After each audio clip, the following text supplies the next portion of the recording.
En este tercer video de inflamación vamos a seguir analizando mediadores inflamatorios haciendo un punto particular sobre las citoquinas proinflamatorias. Antes de ir a ver la relación entre las citoquinas y la inflamación, vamos a hablar de algunas generalidades sobre las citoquinas. Eh, Clásicamente se las clasificaba como linfoquinas y monoquinas, porque cuando se empezaron a caracterizar se creía que algunas eran secretadas por los linfocitos, otras por los monocitos. Hoy en día las denominamos interleuquinas porque sabemos que comunican a diferentes leucocitos y hay muchas que son compartidas entre células mieloides y células linfoides. De un punto de vista químico son glicoproteínas pequeñas de alrededor de unos 100 aminoácidos y tienen una característica bien particular y es que tienen una alta afinidad por el receptor. Esto hace que pequeñas cantidades de una citoquina ya puedan mediar una información biológica y que a veces los efectos pueden ser diferentes cuando la citoquina está en pequeñas cantidades o se secreta en niveles mucho más grandes. Pero entonces la afinidad que tienen por el receptor es de las más altas que se encuentra cuando comparamos diferentes ligandos y receptores en el sistema inmune. Las citoquinas o interleuquinas son secretadas por una gran variedad de células, no solamente por leucocitos, sino que también células epiteliales pueden secretar interleuquinas e incluso fibroblastos. Y hay dos características muy importantes que son el pleiotropismo y la redundancia. El pleiotropismo se refiere a que una misma citoquina puede tener diversos efectos biológicos, ¿sí? Y la redundancia implica que un mismo efecto biológico muchas veces está mediado por diferentes citoquinas, ¿sí? Esas dos son características muy propias de las citoquinas y que obviamente en el contexto de la inflamación también son relevantes. Ahora bien, ¿cómo se secretan las citoquinas? Bueno, esto es una historia que ustedes básicamente ya la conocen. Los PAMPs actúan a través de los receptores de patógenos, ¿sí? Va a haber señalizaciones de quinasas que van a confluir en la activación de factores de transcripción vinculados a la respuesta inflamatoria, como son el NF-κB, el AP1, ¿sí? Y a partir de ahí se van a inducir genes que son funcionales a la inflamación, como otras citoquinas proinflamatorias, mediando entonces todo este proceso, la expresión de E-selectina a nivel del endotelio, ¿sí? Y de esa manera entonces se van a estar reclutando y activando leucocitos. Cuando hablamos de citoquinas e inflamación, obviamente que la tríada clásica es TNF, interleuquina 1 e interleuquina 6, pero obviamente hay otras citoquinas que también están implicadas. Y cuando vamos a ver cada una, bueno, vemos que los efectos a nivel local básicamente es activación del endotelio y de los mecanismos procoagulantes, ¿sí? Para el TNF, para la interleuquina 1 también, para la interleuquina 6, pero básicamente a nivel local el TNF, la interleuquina 1. Y en general estas citoquinas son producidas por macrófagos, también células dendríticas. En particular, el TNF también es producido por células T, particularmente las células cooperadoras de tipo Th1, ¿sí? Y hay otras citoquinas proinflamatorias que también van a jugar papeles diferentes en activar diferentes brazos de la inmunidad, como la interleuquina 15, activando la citotoxicidad por natural killer, la interleuquina 18 también activando natural killer y a la diferenciación Th1, induciendo la síntesis de interferón gamma. Y luego hay citoquinas que tienen un papel antiinflamatorio, como es el caso de la interleuquina 10, ¿sí? Que actúan inhibiendo a la interleuquina 12, inhibiendo la expresión de moléculas de MHC a nivel de células presentadoras de antígeno. Y ustedes ya saben que la interleuquina 12 tiene un papel muy importante en activar natural killer y en inducir la diferenciación de células Th1 que en ese contexto de inflamación van a ser células importantes en la cooperación con otras células efectoras como macrófagos, linfocitos B o aún células CD8 citotóxicas. La producción de citoquinas durante el proceso inflamatorio tiene de alguna manera como un estatus jerárquico, ¿sí? No se da una activación desorganizada, sino que hay una jerarquía que se conoce de modelos experimentales, jerarquía en el sentido cinético, ¿sí? y de control de las otras. En este modelo experimental a ratones se le inyecta el lipopolisacárido bacteriano, ¿sí? Un PAMP, endotoxina bacteriana o aún el propio factor de necrosis tumoral. Y que se observa que cuando se inyectan estos estímulos, la primera citoquina que se activa es el TNF, que luego va a estar activando esta cascada de citoquinas, ¿sí? Interleuquina 1 beta, interleuquina 8 con su factor, que es un factor quimiotáctico muy importante. Luego aparecen citoquinas más vinculadas a la inmunidad adaptativa, como la interferón gamma y la interleuquina 6 también en un tiempo más tardío. Y aquí es interesante, otro aspecto que muestra este esquema, es que el propio proceso inflamatorio va a estar desencadenando la interleuquina 10, que como decía anteriormente, es una citoquina antiinflamatoria, de alguna manera pro-resolutiva, ¿sí? Lo mismo que el antagonista del receptor de la interleuquina 1, que va a impedir la unión tanto de la interleuquina 1 beta como de la interleuquina 1 alfa a su receptor, de manera que aquí reencontramos un concepto que habíamos avanzado anteriormente, que la propia inflamación promueve el proceso resolutivo en esa idea de que la inflamación es un proceso autolimitado, ¿sí? Las propias citoquinas proinflamatorias actúan induciendo citoquinas antiinflamatorias que van a estar controlando todo ese proceso. Las citoquinas proinflamatorias entonces van a tener efectos locales y sistémicos. A nivel local, los blancos van a ser el endotelio, los leucocitos y los fibroblastos.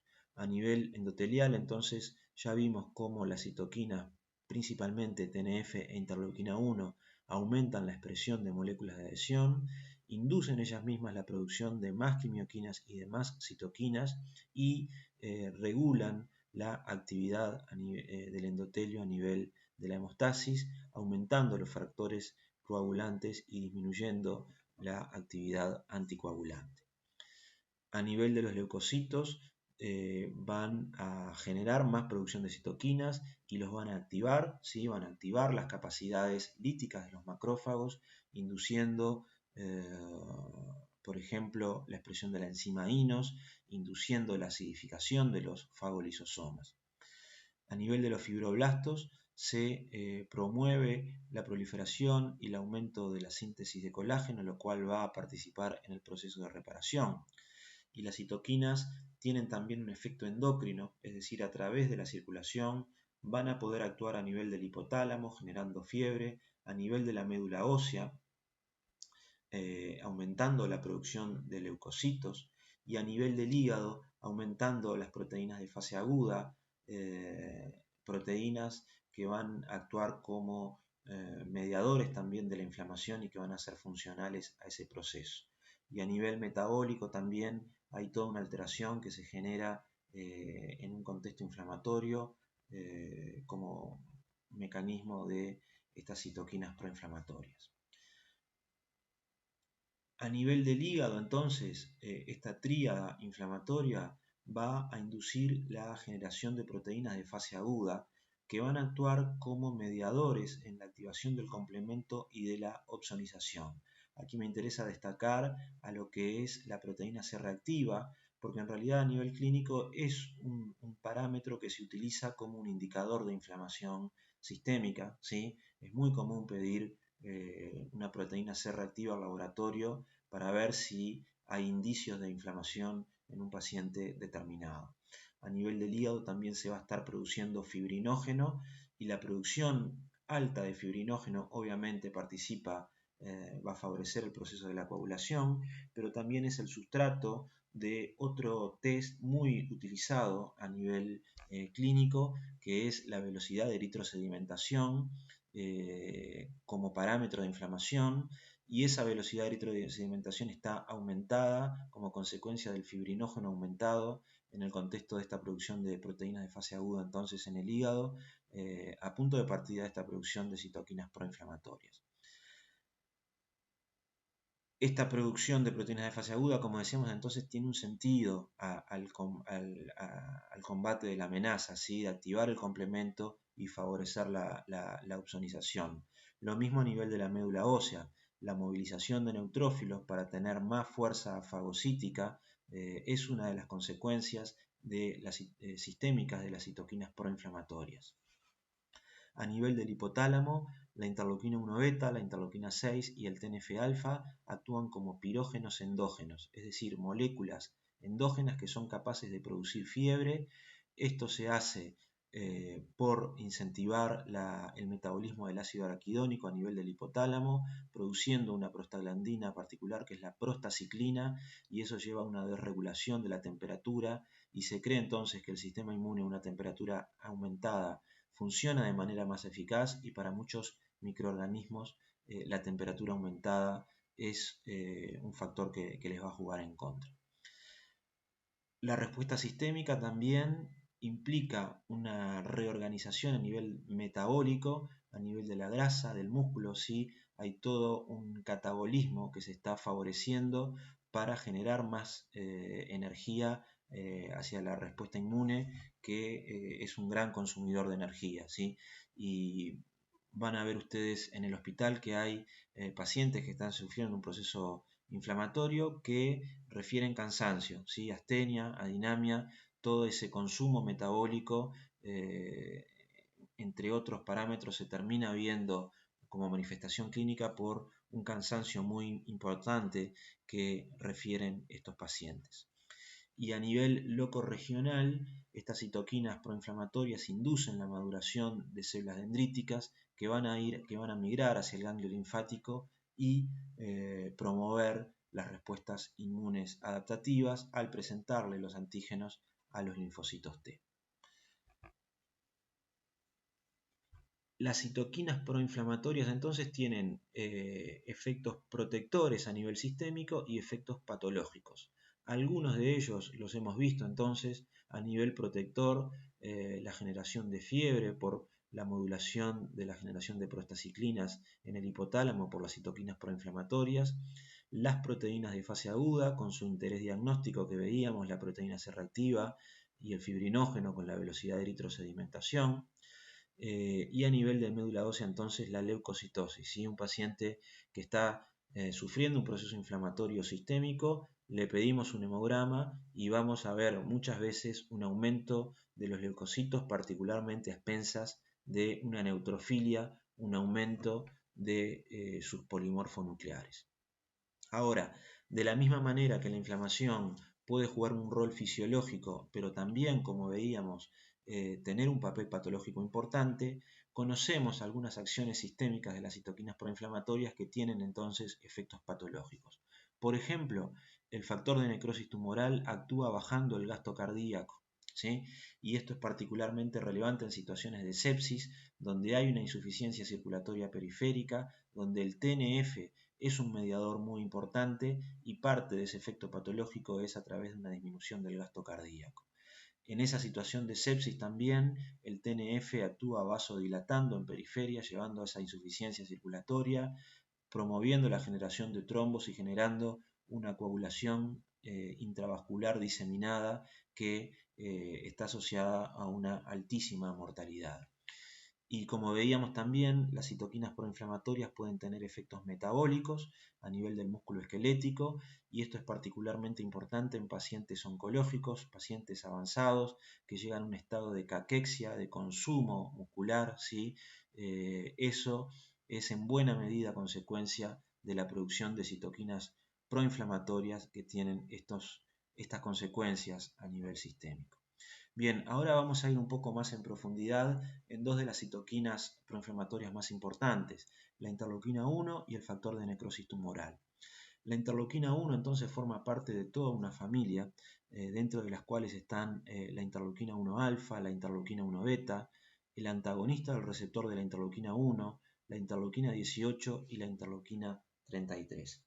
La interleuquina 1 alfa e interleuquina 1 beta son proteínas codificadas por dos genes diferentes que tienen, y estas proteínas tienen alrededor de un 30% de identidad en la secuencia de aminoácidos. Ustedes ya saben que en el caso de la interleuquina 1 beta y de la interleuquina 18, la caspasa 1, activada por el inflamasoma, va a generar una forma más corta, más chica de las proteínas, que va a ser la que sea biológicamente activa, la que tenga esa capacidad proinflamatoria. Tanto la interleuquina 1 alfa como la interleuquina 1 beta son reconocidas por el receptor de la interleuquina 1, formado por dos cadenas, la cadena R1 y la cadena RAP, ¿sí? Y este es el receptor entonces que reconoce tanto a la interleuquina 1 alfa como a la interleuquina 1 beta. Y luego tenemos esta proteína muy interesante que es el antagonista del receptor, que impide la unión tanto de la interleuquina 1 alfa como de la interleuquina 1 beta a el receptor.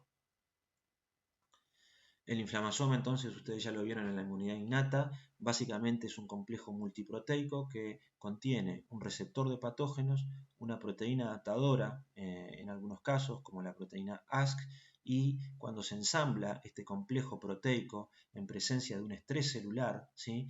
Va a haber activación de la caspasa 1 y eso lleva al clivaje de la prointerleuquina 1 beta y de la prointerleuquina 18 para dar lugar a la forma activa de estas dos citoquinas. Aquí tenemos un esquema del inflamasoma con sus componentes, ¿sí? Las proteínas NLR, como es el caso el más caracterizado, que es el inflamasoma NLRP3, con una proteína adaptadora ASC y la caspasa 1, ¿sí? Se forma este complejo multiproteico cuando estamos en presencia de patrones derivados de patógenos y también en situaciones de inflamación estéril, ¿sí? En ausencia de patógenos, hay, por ejemplo, la liberación de ATP como un DAMP. Ustedes saben que el ATP se encuentra en altas concentraciones a nivel intracelular y cuando hay mucha necrosis hay una liberación de ATP extracelular. Esto actúa como un DAMP y va a activar al inflamasoma. Cristales de colesterol o de ácido úrico, ¿sí? Son también partículas estériles que van a ser internalizadas por fagocitos, por macrófagos, por células dendríticas, y eso va a llevar a la activación del inflamasoma, lo mismo que la irradiación ultravioleta o aún partículas que vienen del ambiente. La interleuquina 1 es una interleuquina potencialmente peligrosa por su fuerte capacidad proinflamatoria. Entonces, como decíamos, tanto la interleuquina 1 beta como la alfa van a actuar a través de su receptor heterodimérico. Ahora, como es una proteína tan fuertemente proinflamatoria, necesita de una serie de reguladores. Y hay células que expresan un receptor que no es funcional, que en lugar de estar compuesto por estas dos cadenas, la R1 y la RAP, está compuesto por esta otra cadena, la R2, junto con la RAP. Como pueden notar aquí, la cadena R2 no tiene una cola citoplasmática y por lo tanto este receptor no puede señalizar. ¿Qué células expresan este tipo de receptor? Bueno, por ejemplo, los macrófagos y las células dendríticas, que pueden producir grandes cantidades de interleuquina 1 y pueden llegar a tener un efecto autócrino que sea tóxico. Entonces, para defenderse un poco de esa gran producción de interleuquina 1, esas células expresan este receptor no funcional. Y luego puede haber también variantes solubles del receptor, ¿sí? Como una estrategia antiinflamatoria para poder antagonizar a la interleuquina 1 en solución y que no llegue a unirse a los receptores. Y luego les hablaba también del antagonista del receptor de la interleuquina 1, ¿sí? Es una proteína producida por los macrófagos, por las células dendríticas, que se empieza a producir una vez que se han producido grandes cantidades de interleuquina 1, y esto actúa como un feedback negativo. El antagonista del receptor entonces se une al receptor e impide que ni la interleuquina 1 beta ni la interleuquina 1 alfa puedan llegar a un efecto señalizador y proinflamatorio. Todo este conocimiento de la biología de la interleuquina 1 ha llevado a generar fármacos que tienen como objetivo bloquear a esta citoquina en diferentes situaciones clínicas. Uno de ellos es el anakinra, ¿sí?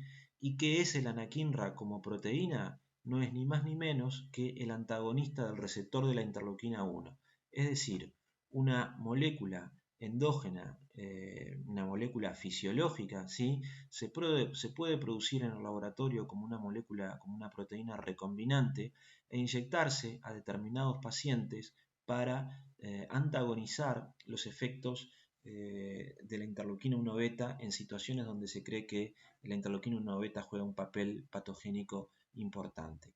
Hay otras estrategias como el canakinumab, que es un anticuerpo monoclonal neutralizante de la interleuquina 1 beta, ¿sí? Y que también hay muchas indicaciones en las cuales se está usando esta estrategia de bloqueo de la interleuquina 1. A nivel clínico, la interleuquina 1 beta se demostró primero que jugaba un papel muy importante en ciertas enfermedades autoinflamatorias. ¿Qué son las enfermedades autoinflamatorias?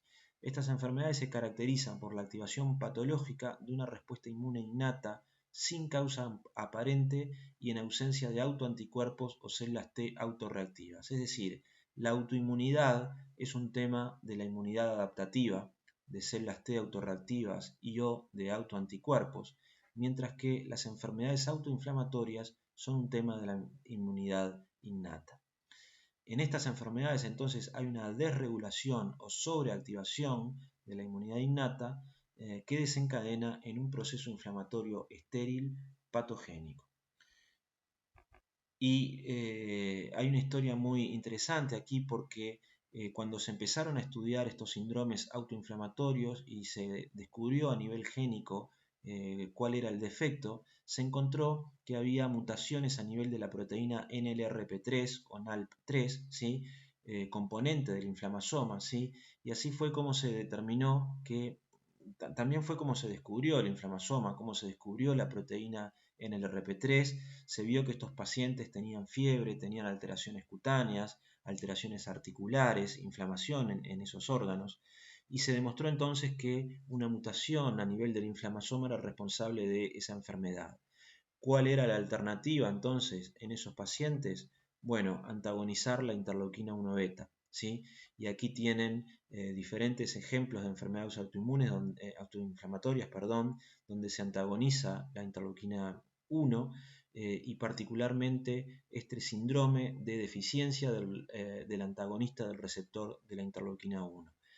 ¿Qué le pasa a estos pacientes, a estos lactantes? Empiezan a tener fiebre, rash cutáneo, ¿sí? Alteraciones a nivel de la piel y el defecto genético que tienen estos lactantes es que no son capaces de producir el antagonista del receptor de la interleuquina 1. ¿Qué es lo que se le administra a estos lactantes entonces? El anakinra, el antagonista del receptor, y se obtiene una mejoría espectacular como se puede ver en esta foto de más abajo.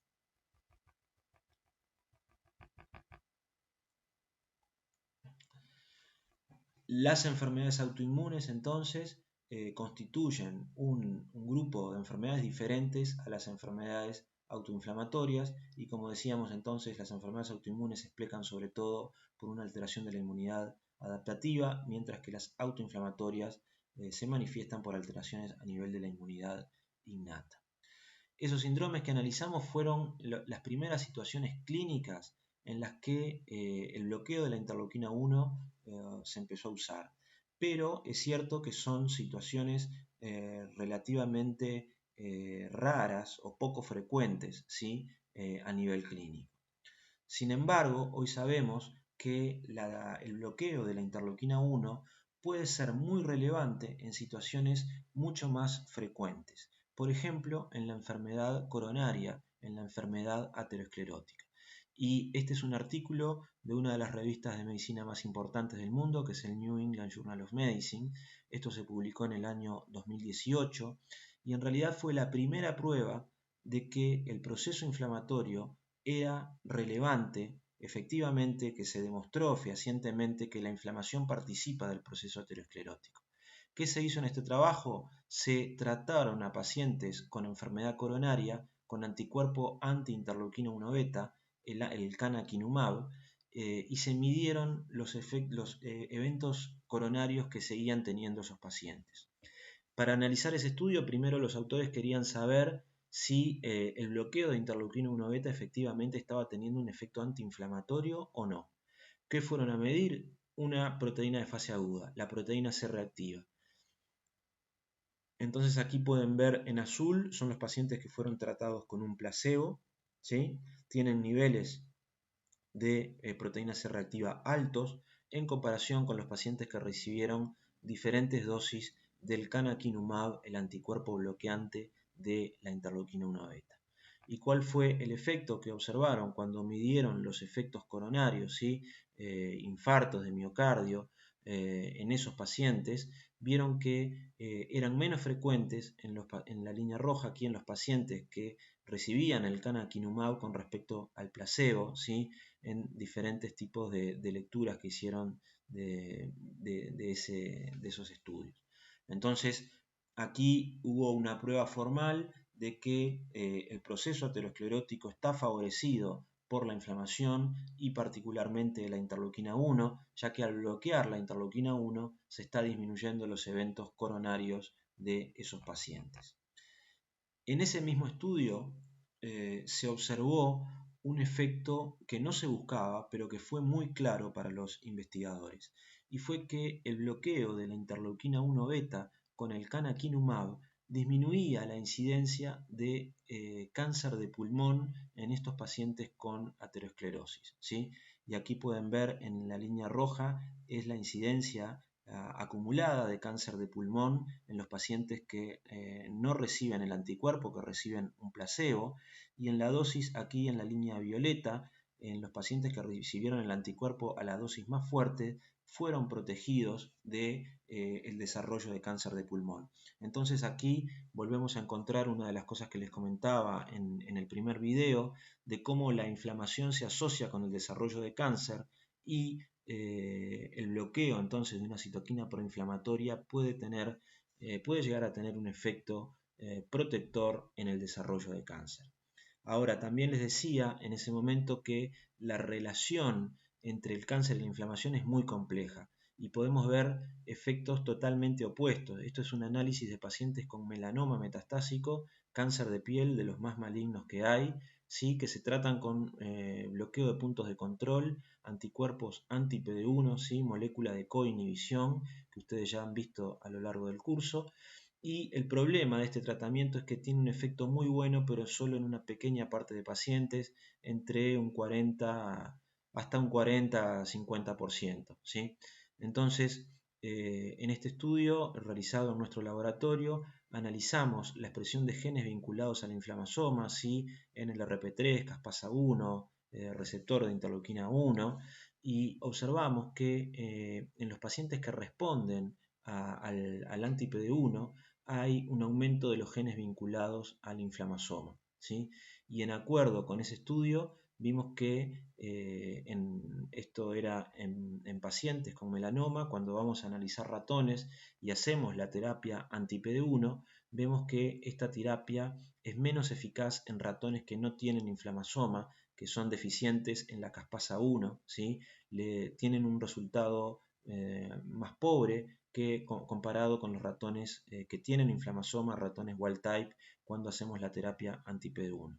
Y todo ese estudio nos ha llevado a desarrollar un compuesto que es BIK, que activa el inflamasoma, de manera que cuando activamos el inflamasoma junto con la terapia anti-PD1 tenemos un efecto antitumoral aquí en la línea rosada, que es mejor al anti-PD1 solo cuando vemos la línea celeste. Para terminar, sobre la interleuquina 1, jerarquizar que la interleuquina 1 juega también un papel muy importante, no solamente a nivel inflamatorio desde un punto de vista innato, sino que también la familia de la interleuquina 1 es un regulador muy importante de la inmunidad adaptativa. Recuerden la diferenciación de los TH17, ¿sí? TGF-beta, interleuquina 6, interleuquina 23, pero también la interleuquina 1 beta favorece la diferenciación de los TH17 y particularmente de los TH17 más efectores, ¿sí? Los más patogénicos, esos están favorecidos en un contexto de interleuquina 1.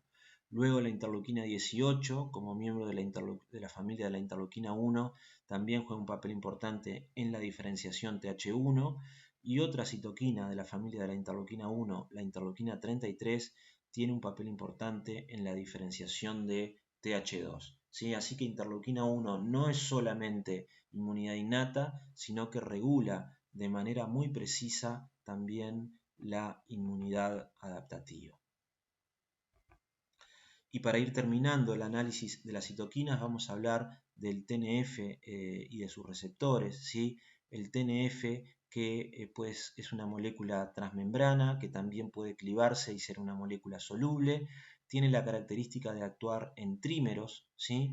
Y esta citoquina entonces va a interactuar con sus receptores para llevar adelante sus efectos proinflamatorios. Existen dos tipos de receptores del TNF, los tipo 1 y los tipo 2. Los tipo 1 reconocen tanto al TNF soluble como al TNF de membrana, van a generar mecanismos de señalización a través de un mediador que es TRAF, que es común tanto para el receptor 1 como para el 2, y en el caso de los receptores de tipo 1 están expresados en una cantidad de células a lo largo del organismo y pueden generar fenómenos proinflamatorios a través de NF-κB y MAP quinasas, pero también pueden producir muerte, ¿sí? En células inmunológicas y no inmunológicas, cuando expresan el receptor de tipo 1 y hay altos niveles de TNF, se puede inducir muerte. El receptor de tipo 2 está más circunscrito a los leucocitos, ¿sí? Y este receptor de tipo 2 no va a inducir muerte, sino que induce todos estos procesos inflamatorios a través de la activación de MAP quinasa y NF-κB como factor de transcripción. El factor de necrosis tumoral es también entonces una citoquina que de un punto de vista clínico es muy relevante. Y de hecho hay una serie de fármacos antagonistas del TNF como el infliximab y el adalimumab, que son anticuerpos monoclonales que bloquean al TNF. Estos anticuerpos han generado un cambio sustancial a nivel de la terapia de diferentes enfermedades como enfermedades inflamatorias intestinales, psoriasis, artritis reumatoide, ¿sí? Artritis idiopática juvenil. Y bueno, además de los anticuerpos monoclonales, existen también receptor soluble como otra estrategia para bloquear al TNF, que es el etanercept, que puede bloquear tanto al TNF como a la linfotoxina y tienen indicación en diferentes tipos entonces de enfermedades inflamatorias. Ahora, la inmunología es bien compleja y a veces nos da unas sorpresas muy interesantes. Y de hecho, en algunos pacientes es un porcentaje relativamente pequeño, pero es un fenómeno que se observa. En algunos pacientes el TNF termina generando autoinmunidad, es decir, se obtiene el efecto exactamente contrario al que se está buscando, es decir, en un paciente con una enfermedad autoinmune que está produciendo TNF, se intenta bloquear el TNF para controlar esa autoinmunidad y en algunos pacientes se obtiene que esa autoinmunidad empeora. ¿Por qué ocurre eso? Bueno, se cree que hay una relación entre el factor de necrosis tumoral y citoquinas como los interferones de tipo 1 que están mutuamente inhibidas, de manera que cuando se bloquea el TNF se libera el interferón de tipo 1 y eso lleva a que haya manifestaciones de autoinmunidad por una exacerbación del interferón de tipo 1. Y por otra parte, en células T reguladoras, el TNF, ¿sí? Puede tener un efecto promotor de las células T reguladoras, de manera que cuando se bloquea el TNF puede llegar a haber un efecto, un efecto de aumentar la autoinmunidad al estar bloqueando a células T reguladoras. Es entonces una situación bien compleja. Como les decía, si bien es un número pequeño de pacientes, puede generar problemas clínicos importantes. De un punto de vista más amplio, entonces, vimos algunos ejemplos con el canakinumab bloqueando interleuquina 1.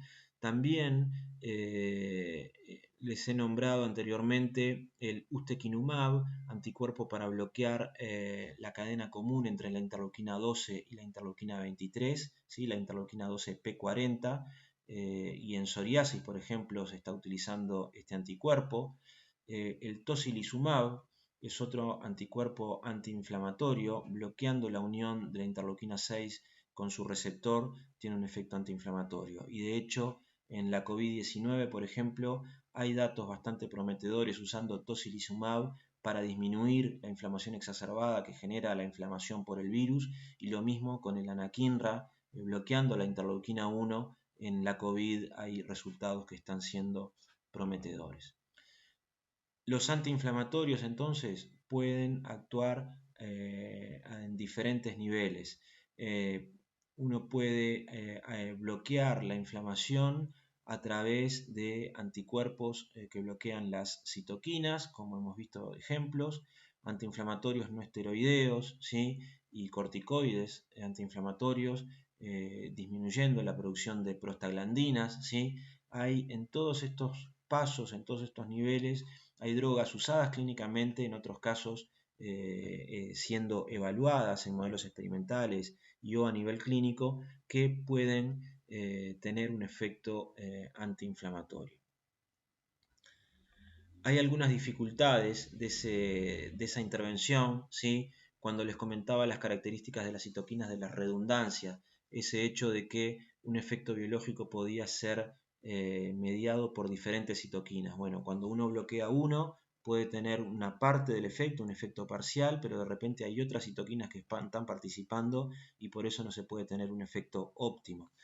El pleiotropismo también es otra característica de las citoquinas que en el caso de una inmunointervención pueden llegar a generar problemas, porque en esos efectos tan amplios que tienen las citoquinas uno puede bloquear efectos que no estaba previendo, y eso también estar explicando algunos ejemplos de efectos secundarios no deseados.